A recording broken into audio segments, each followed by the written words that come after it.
Good morning, Judson. I am the Reverend Bridget Kelso Anthony. I serve as your resident minister of arts and worship here at Judson Memorial Church. My pronouns are she, her, and our senior minister, Reverend Micah Busey, is taking just a brief moment of rest. So we send our good wishes and our love to Reverend Micah,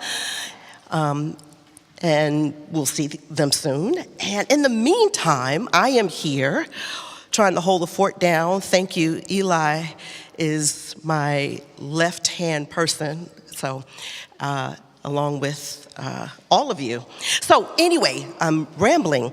How about this? How about we say hello to our Zoom crew?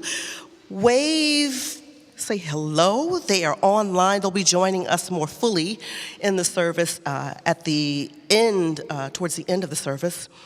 But in the meantime, let's settle in, get ready for service, and do our welcome and land acknowledgement.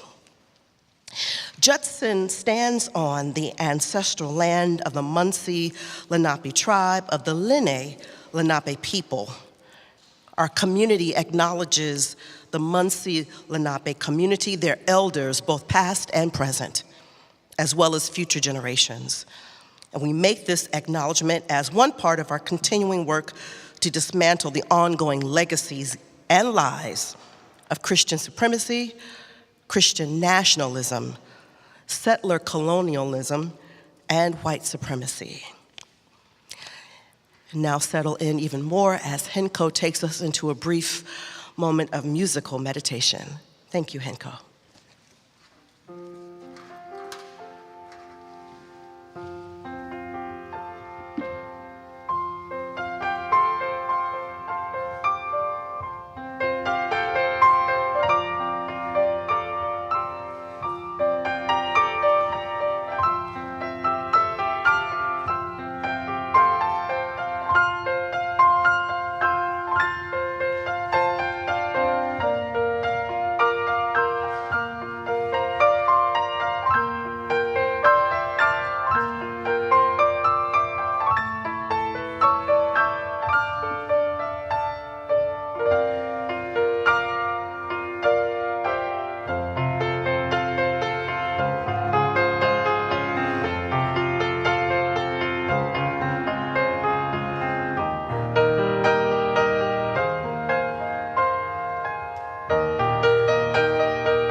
May you not be afraid to name it.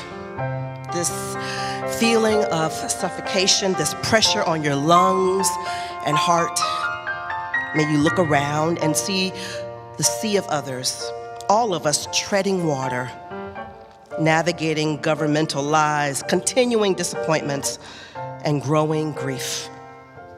May you realize that if we're all drowning together,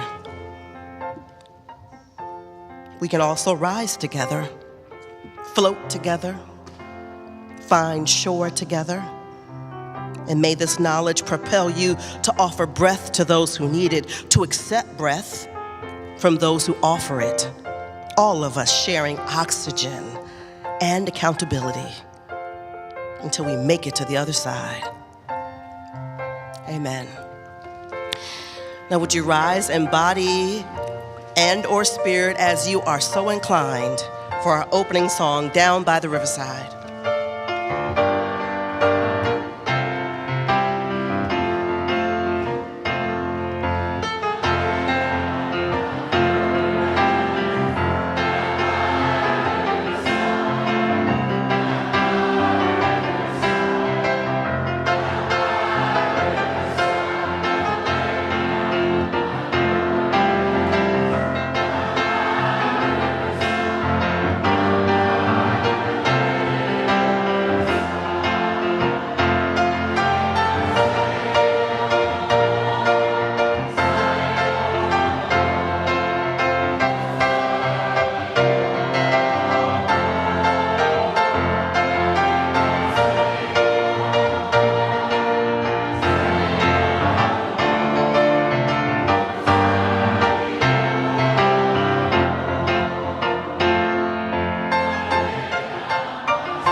Good morning, Judson.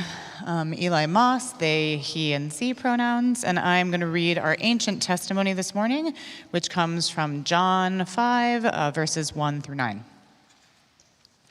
After this, there was a festival of the Jews, and Jesus went up to Jerusalem.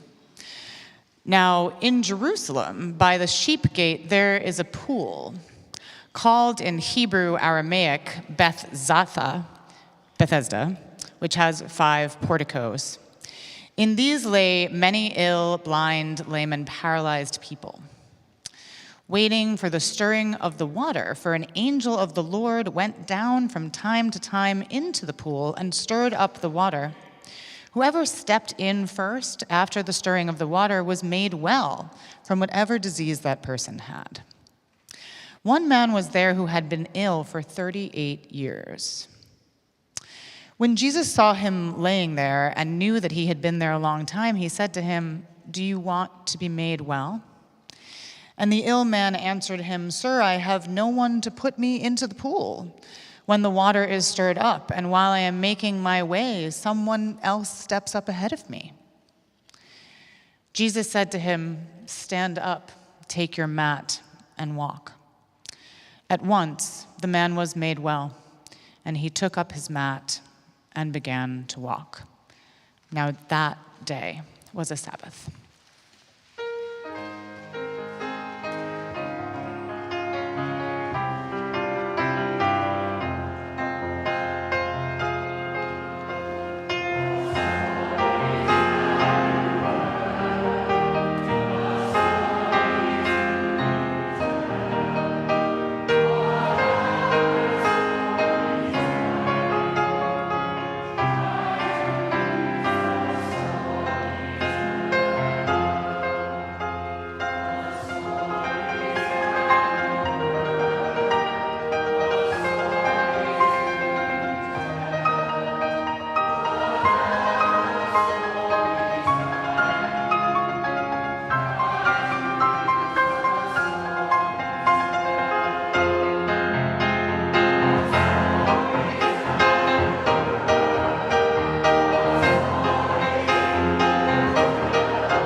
Judson, let me adjust this because I am taller.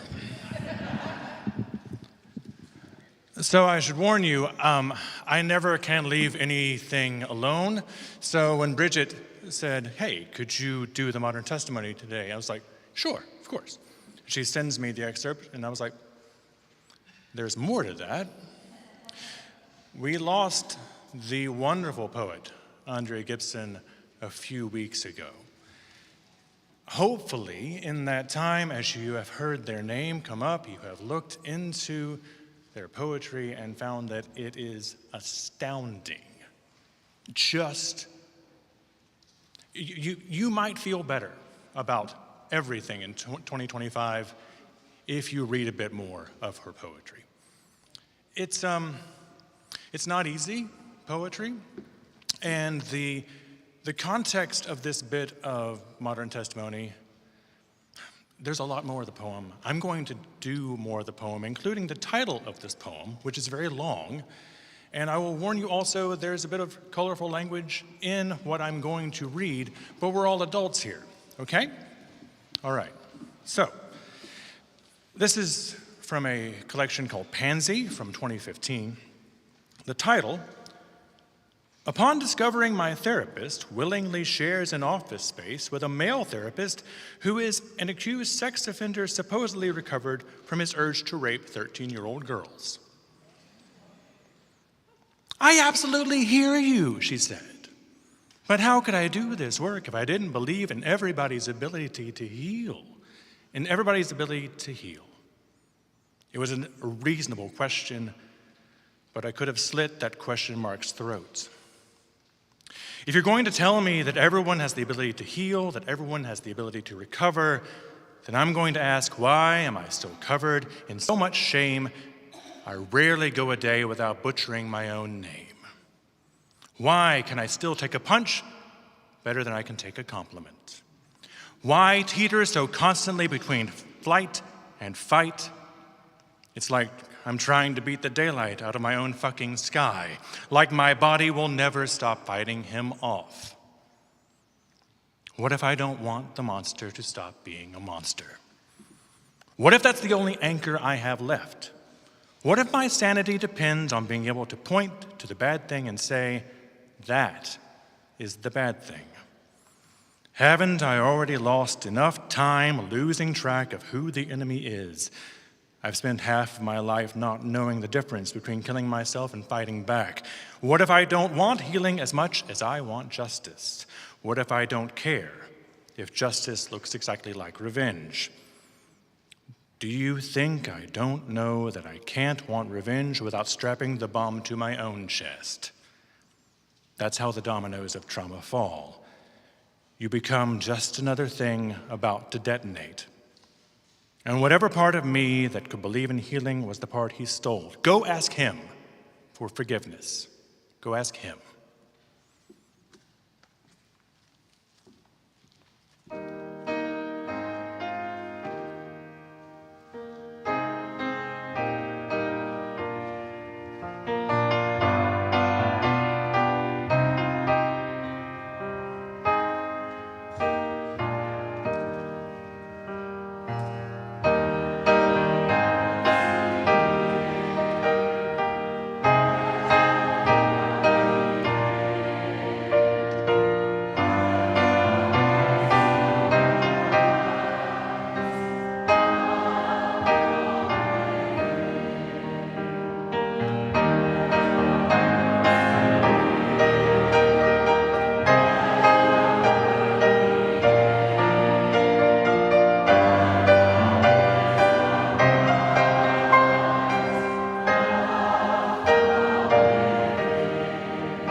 Amen.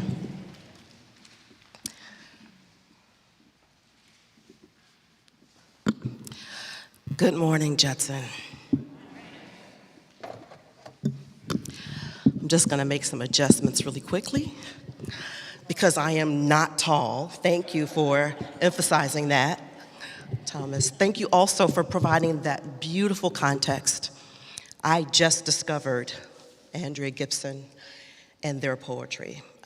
So thank you for adding that. Now in Jerusalem by the sheep gate, there's a pool called in Hebrew, Bethesda, which has 5 porticos.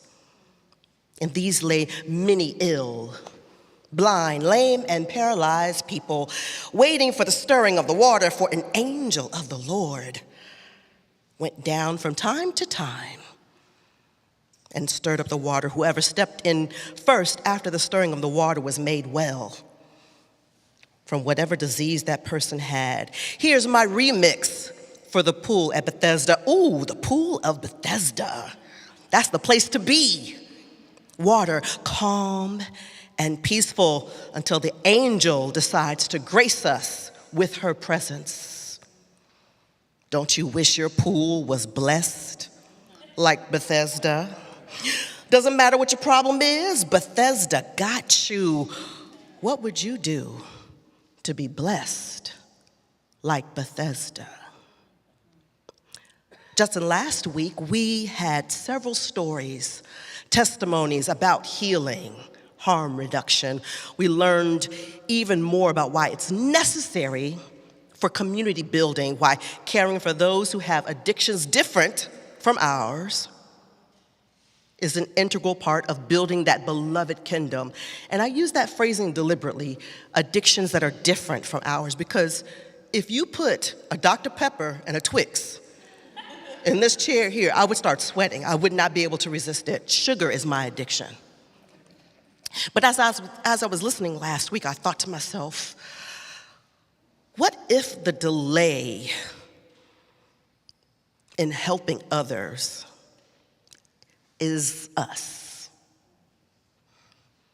What if we are the ones who are taking our time and finding any excuse to explain why we remain in the same place? So let's start with one of my favorite stories, this story of the pool of Bethesda.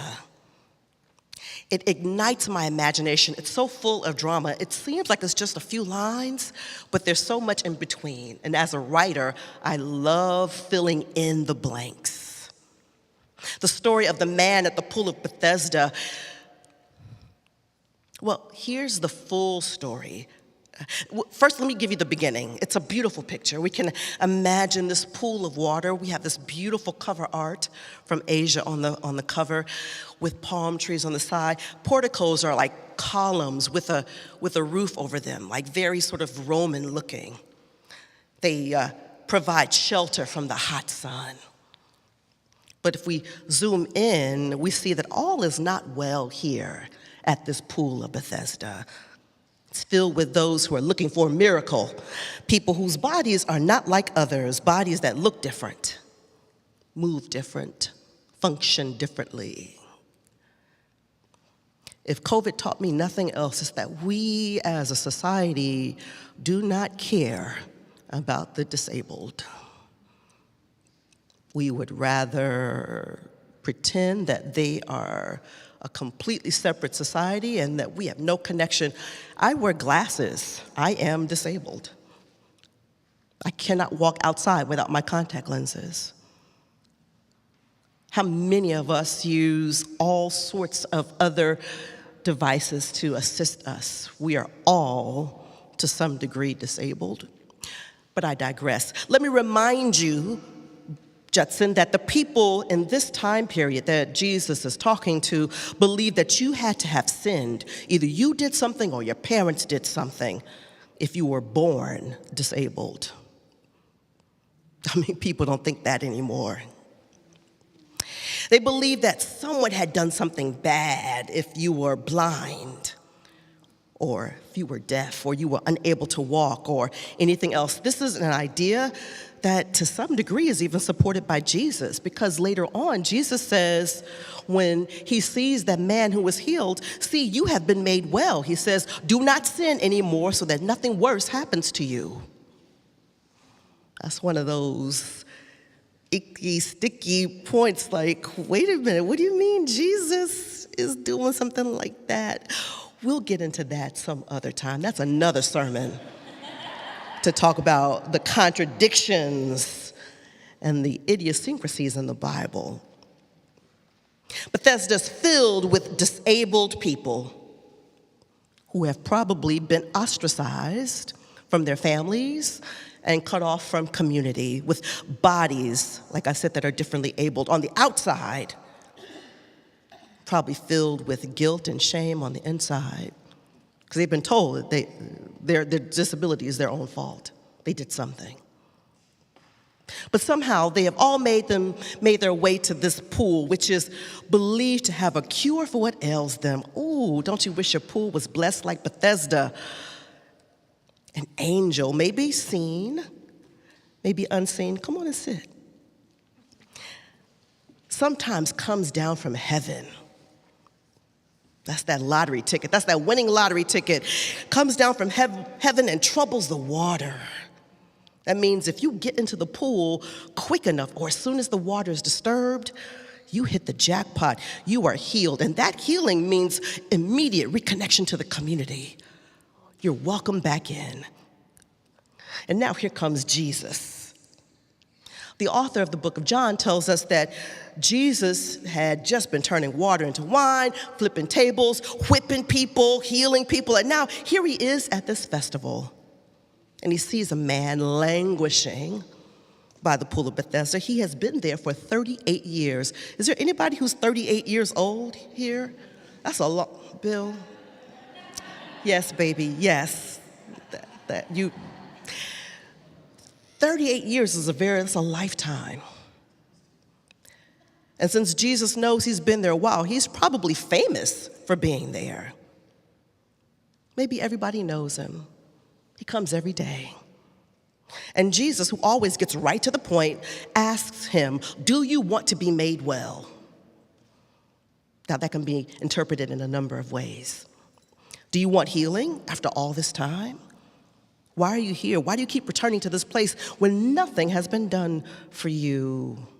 What does healing look like? And then the man replies in a way that we can all relate to, at least I know I can. It's the, see, what had happened was, excuse, sir, I have no one to put me in the pool. So, when the water's like stirred up, like man, like by the time I get there and like, oh my God, the sun is bright, and then cause see wet, and then cause she, and then cause my, and though somebody else is always faster than me. I don't have anybody who can help me. Now, these are maybe legitimate because remember, they are probably separated from community. They may not have anybody to help them, but it sounds so familiar to me. I have made my own excuses in this way. I don't have the money to take a nice vacation, or I'm too busy with work to write, or to work on that new play, or to restart this career, or to do all the different things that are in my master plan to-do list. I've got too many obligations to try something new. There's someone else who's, probably more talented, less encumbered, younger, prettier, thinner, who's more connected than me. That's why I'm not where I want to be in my career, my artistry, my love life. There's bills and college expenses for my son, and weight gain and aging and bills and bills. And taxes and bills. There's too much going on in the world for me to seek out joy in this moment, to seek out healing and new experiences. The world is on fire, so maybe I should just sit here by the pool and wait for it to get a little bit better. Maybe if I sit poolside long enough, eventually everything will be all right. And here's Jesus' answer. Stand up, take up your bed and walk. Ooh, Jesus, calm down. 3 simple commands. Didn't you hear what I said about all the things that are holding me back? Stand up, take up your bed and walk. We do not know the specific nature, like I said, of this man's infirmity, but we can surmise that standing is probably miraculous for him because he jumps up immediately. And later in the chapter, if you read on your own, people who know him are astonished when they see him walking around. Take up your mat. Pick up the thing that you've been relying on. Look at it. It doesn't need to be discarded, but it cannot bear your weight anymore. It has served its purpose, and now it's time to move on and finally walk. Such a simple suggestion. What does it mean to walk while the world is on fire? We cannot ignore what is going on. I am not asking you to do that. God would never ask us to do that. We cannot ignore it. We must keep fighting for those who are at the most risk.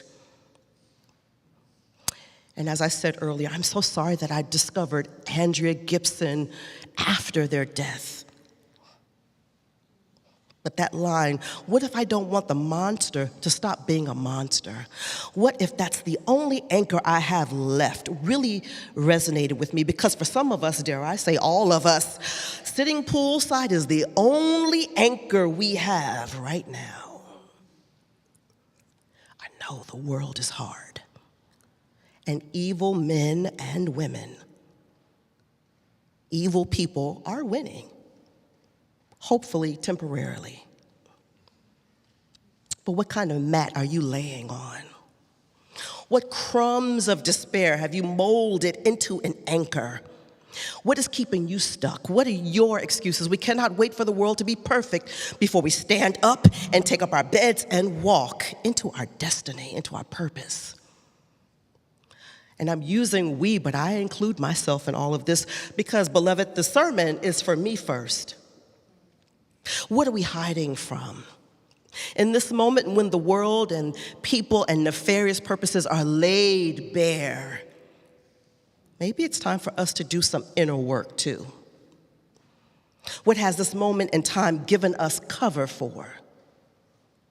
How have we used the crisis that is ongoing as a way to avoid something that needs to be addressed, something small and still maybe, or something large? Are we the man at the pool waiting until it's convenient or easy to get up, to get our blessing? Are we the friends or the strangers who see him day after day and decide to turn away, like we don't see him? And maybe because we're left less injured, we rush past him and ignore that he has a greater need?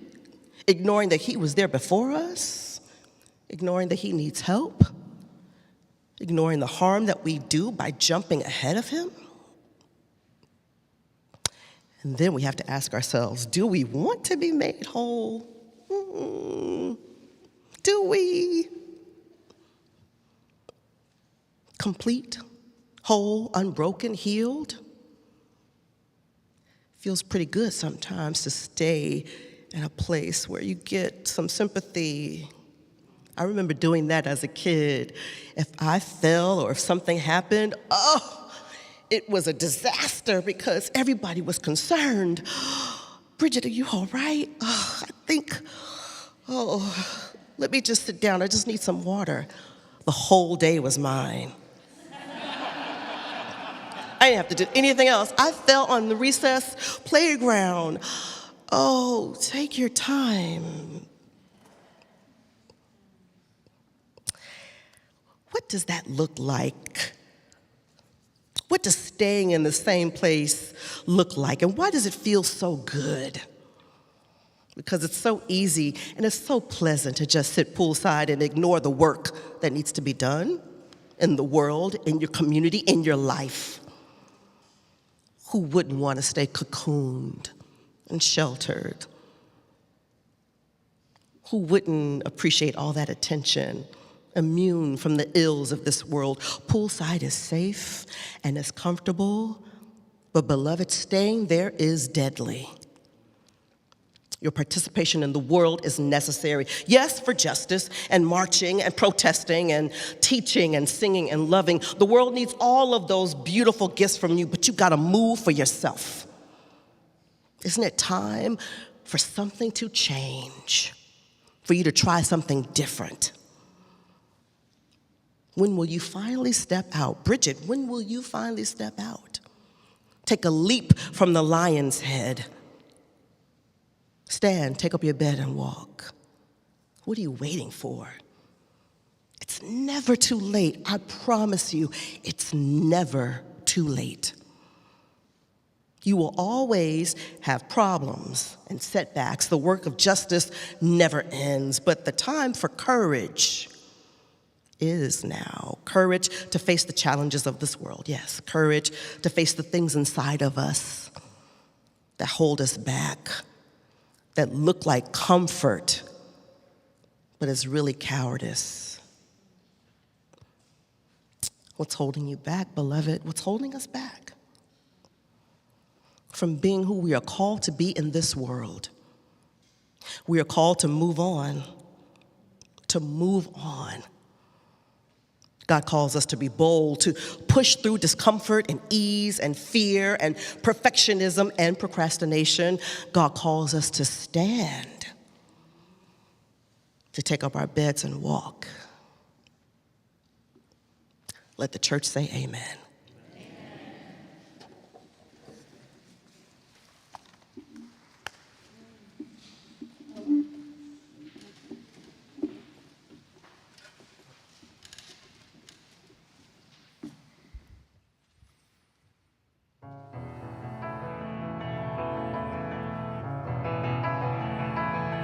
Stop worrying where you're going, move on. If you don't know where you're going, you've gone. Just keep moving on. I chose and my world was shaken, so what? The choice may have been mistaken, the choosing was not. You have to move on.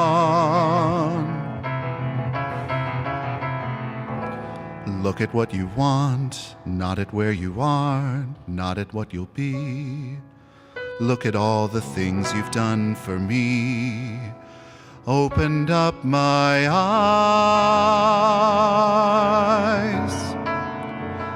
taught me how to see, notice every tree, understand the light, concentrate on now. I want to explore the light, I want to find how to get through to something new. something of my own.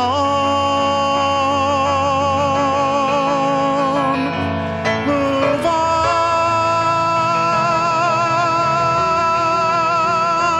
move on. Stop worrying if your vision is new. Let others make that decision. They usually do. You keep moving on.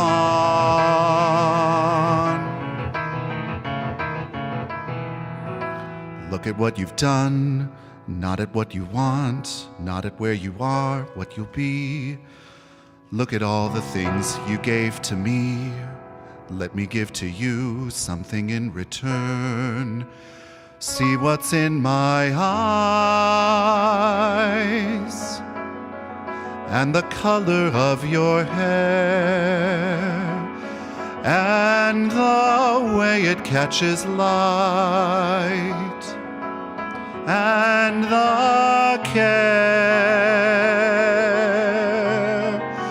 and the feeling and the light. Moving on, we've always belonged together. We will always belong together. Just keep moving on.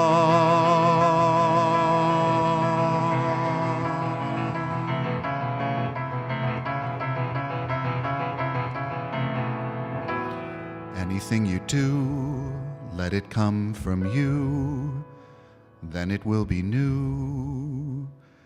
Give us more to see.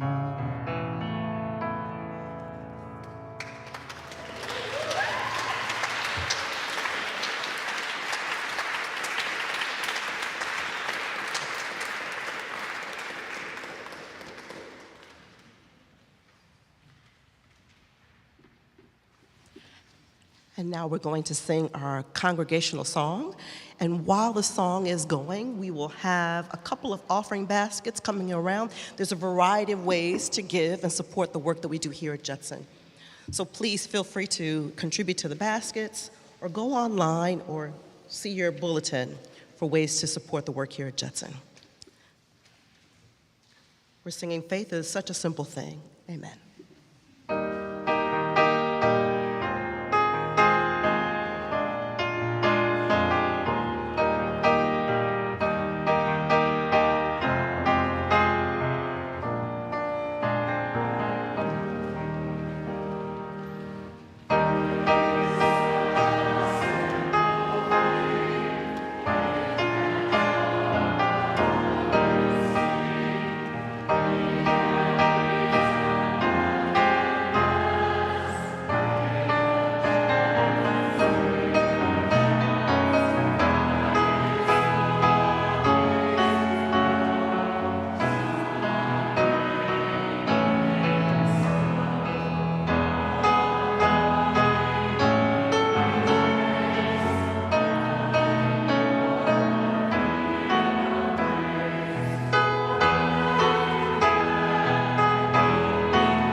sort of the transitional part of our service.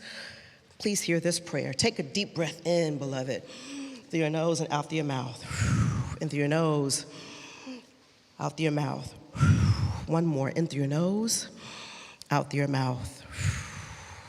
In this moment, let us find courage, let us find breath, let us walk, let us move, let us love, let us remember that nothing can separate us from each other or from the love of God. Let us remember that God, that love, sees us, hears us, calls us for deeper connection, for more presence in the world. Let us remember that we will always have each other, that though the work does not end, the love is also endless, enduring, encompassing, world without end. Love never ends and never fails. Amen. And now I'm going to ask you to stand for our closing congregational song, Go. Take it away.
Now, this is the moment when our pulpit opens and our online community comes fully into the service. I'm going to ask if you have an announcement that is not in the bulletin, or that if it is in the bulletin that you were briefly restating.